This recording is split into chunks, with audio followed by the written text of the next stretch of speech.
現在、日本語でガットンマナーゴルフクラブとネット検索すると、イングランドサリー州にある歴史あるゴルフ場がヒットする。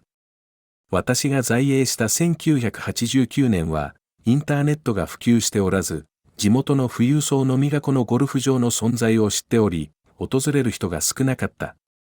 メンバーシップコース、ドライビングレンジと練習場、そしてプロショップ、極めつけはマナーハウスをリフォームしたホテルまで併設しており、完璧なゴルフコースであるにもかかわらずだ。